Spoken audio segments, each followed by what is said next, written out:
Hello and welcome back to the channel. One Man Pan Man. We buy and sell a Creuset, try and make some money. This video I'm going to show how I package stuff up in general, but this order in particular is a GSP. So we'll set you up on the chest mount and do like a step-by-step of how I do it. So let's start off with what we need. This is the, I think it's 1 or 3 mil, I can't remember what it is. The Jiffy foam, which I use to package all my stuff up. We always start with that. I don't actually know what this is. It's a Enzo Marie, I think that's how you pronounce it. Like a little, the basket, the basket's not included if it was bought from the Creuset, I don't think. That was just with it when I bought it, so I've kept it with it because it cleaned up quite well.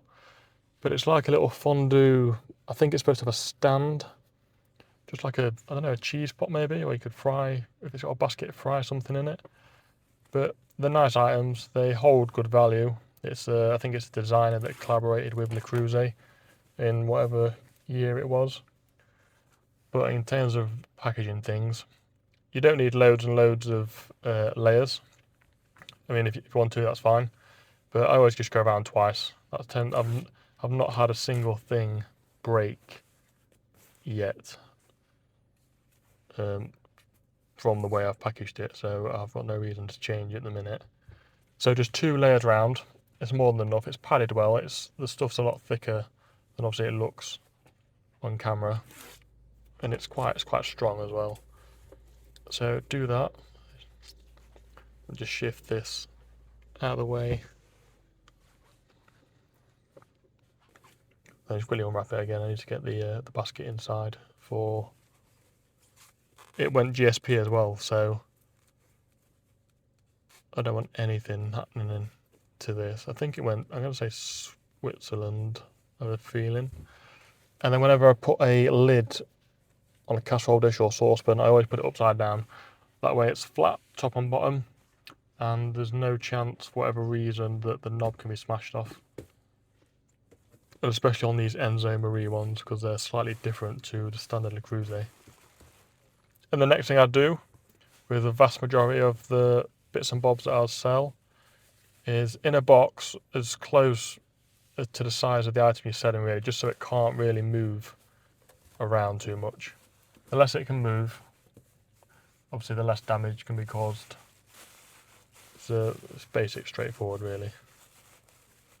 But padding on stuff, loads of padding at the bottom. You don't want it taking impact from the bottom. Loads of padding on the bottom. Loads of padding around the side of the item. You basically want it like it's floating. You want the item to be floating in the box. That way, any impact from any side, you're good. You don't have to worry about the item being damaged. And if you put something in with handles, so if you have casserole dish, try and put it in at an angle so the handles are going towards the corners, because the box is going to be a lot stronger on the corners than it is on the sides. And that way you don't have to worry about something taking a whack from the side and potentially busting the handle. But whatever you can find, whether you have shredded paper, whether you have the brown paper you can get as void fill, you might have bubble wrap, the foam Watsits, anything really that you want to use as a void fill, just chuck that in. Just trying to find the end of the tape. I can't stand it. I don't have nails either. I bite my nails. So you just have to scooch past this.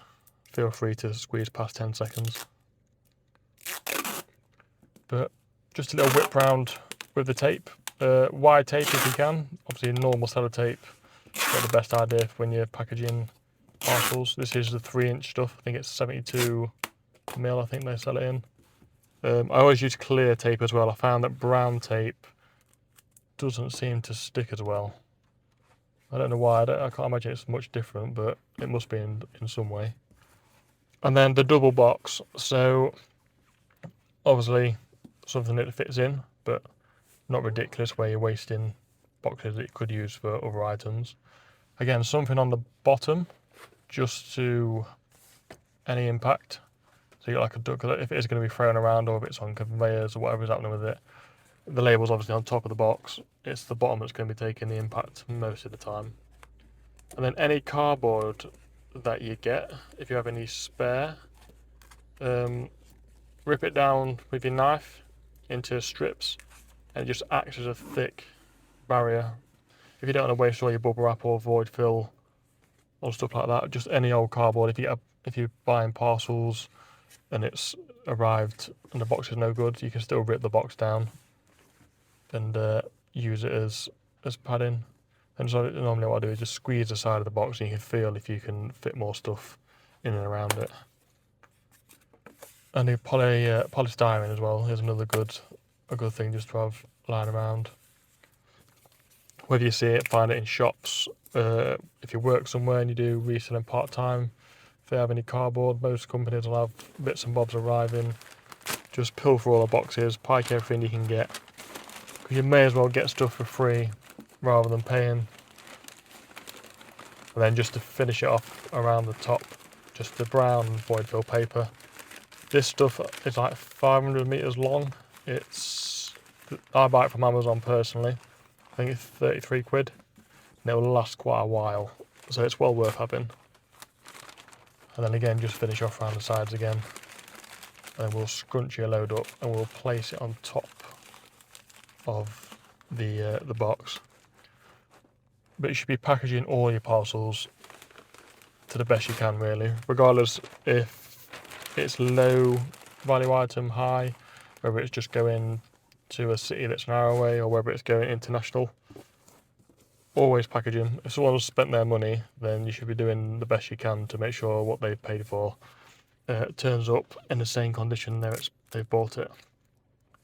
So again, you don't need to go mad with the tape. A lot of people box crisscross thing around the edges, and a lot of people also just crisscross over the whole cardboard, which is a bit over the top.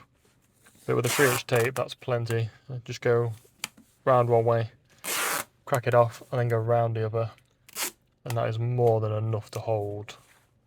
Especially this, it's only a little item. I think I'd say it probably weighs 2.5 kilos or whatever. But that's the best way of going about it.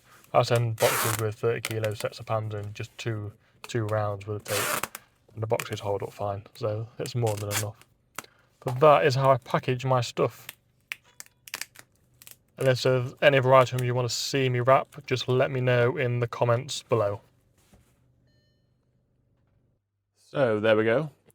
That is one parcel. This one, like I said, is GSP. But that is how I pack them.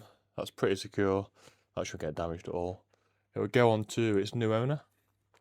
And then we continue the cycle, all ready for the next orders. If you enjoyed, please go ahead, like, comment and subscribe to the channel. It is appreciated. And I'll see you on the next video.